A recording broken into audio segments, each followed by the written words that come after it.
రాష్ట్రాలను చలి వణికిస్తోంది. అడుగు బయట పెట్టాలంటే జనం గజగజమంటున్నారు. గత 2 రోజులతో పోలిస్తే చలి తీవ్రత ఇంకాస్త పెరిగింది. తెలంగాణలో చాలా చోట్ల సింగిల్ డిజిట్ ఉష్ణోగ్రతలు రికార్డవుతున్నాయి. సాధారణం కంటే 4-5 డిగ్రీలు తక్కువగా ఉష్ణోగ్రతలు నమోదవుతున్నాయి.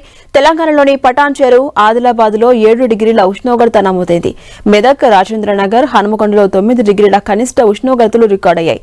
ఇక హైదరాబాద్, నిజామాబాద్, ఖమ్మం, నల్గొండ, మహబూబ్ నగర్, భద్రాచలంలో చలి తీవ్రత ఎక్కువగా ఉంది.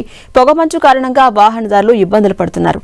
రాబోయే రోజుల్లో చలి తీవ్రత మరింత పెరగబోతుందని వాతావరణ కేంద్రం తెలిపింది. హైదరాబాద్, ఆదిలాబాద్, ఆసిఫాబాద్, మంచిర్యాల, నిర్మల్, వరంగల్, హనుమకొండ, జనగాం, సిద్దిపేట, సంగారెడ్డి, మెదక్, కామారెడ్డి జిల్లాలకు యెల్లో అలర్ట్ ను జారీ చేసింది వాతావరణ శాఖ. ఇక ఏపీలోనూ చలి చంపేస్తోంది. రోజు రోజుకి చలి తీవ్రత పెరిగిపోతోంది. విశాఖ ఏజెన్సీలోని డుమ్రిగూడలో అత్యల్పంగా 4 డిగ్రీల ఉష్ణోగ్రత నమోదైంది. ఏజెన్సీ ప్రాంతంలో నీళ్లు గడ్డకట్టేంతగా ఉష్ణోగ్రతలు పడిపోతున్నాయి.